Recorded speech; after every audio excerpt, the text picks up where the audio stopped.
Hello' everyone, আপোনালোক কেনে আছে? নিশ্চয় ভালে আছে। ময়ো ভালে আছোঁ। আজি বনাবলৈ লৈছোঁ এগ ফ্ৰাইড ৰাইচ। ব'লকচোন চাওঁ কেনেকৈ বনালোঁ। এয়া প্ৰথমতে মই 2টা কণী ভাঙি লৈছোঁ।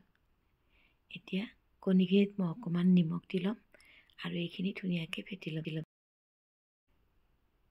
এতিয়া চাওক, এইখিনি মই ধুনীয়াকৈ ফেটি লৈছোঁ। এতিয়া মই ডাঙৰ চাইজৰ পিঁয়াজ এটা ধুনীয়াকৈ মিহিকৈ কাটি ল'ম। আপোনালোকে ইয়াতে নহৰু দিব পাৰে যদি খাই ভাল পায়। মই আজি কিন্তু নহৰু দিয়া নাই, অকল পিঁয়াজে দিছোঁ। আৰু কেঁচা জলকীয়াও দিব পাৰে লগত। জলকীয়া আমি নাখাওঁ কাৰণে জলকীয়াটো মই স্কিপ কৰিছোঁ। আপোনালোকে কেঁচা জলকীয়াও মিহিকৈ কাটি দিব পাৰে আৰু নহৰু মিহিকৈ কাটি দিব পাৰে।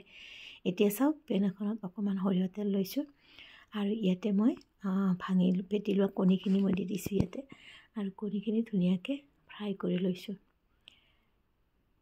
কণী আপোনালোকে নিজৰ ইচ্ছামতে দিব পাৰে। মই ইয়াতে 2টা কণী দিছোঁ আৰু কণী 2টা ধুনীয়াকৈ এনেকৈ ফ্ৰাই কৰি লৈছোঁ।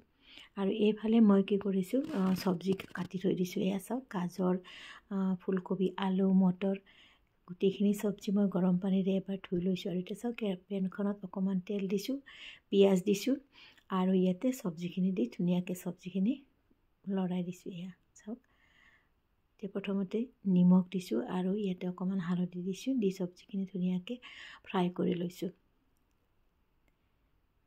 এয়া চাওক, এনেইতো ল'ৰা ছোৱালীয়ে চব্জি নাখায়, কিন্তু ফ্ৰাইড ৰাইচ বনাই দিলে গমেই নাপায় কি খালে। সেইকাৰণে মই বেছিভাগ এনেকুৱা কৰোঁ, ঘৰত যিমান চব্জি থাকে চব দিওঁ আৰু এইখিনি মই ফ্ৰাই কৰি ফ্ৰাইড ৰাইচ বনাই ইহঁতক খুৱাওঁ।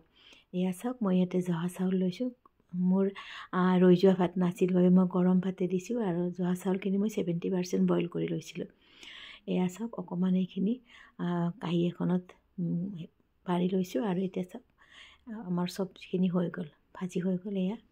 এতিয়া ইয়াতে মই জহা চাউলৰ ভাতখিনি ইয়াতে দি দিম।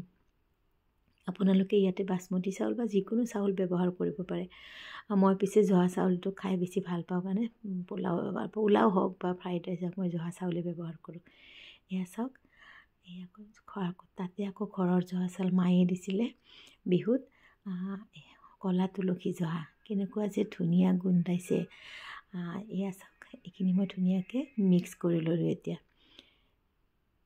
ভালদৰে মিক্স কৰাৰ পিছত ইয়াতে অকণমান নিমখ দিছোঁ, যিহেতু আগতে ভাজিত মই নিমখ দিছিলোঁ, তো ইয়াতে অকণমান নিমখ দিছোঁ আৰু অকণমান জিৰা গুড়ি দিছোঁ। আপোনালোকে বেছি যদি মছলা খায় ইয়াতে ধনিয়া গুড়ি, জালুকৰ গুড়ি, জলকীয়া গুড়ি চব দিব পাৰে, কিন্তু মই অকল জিৰা গুড়িৰে বনাইছোঁ।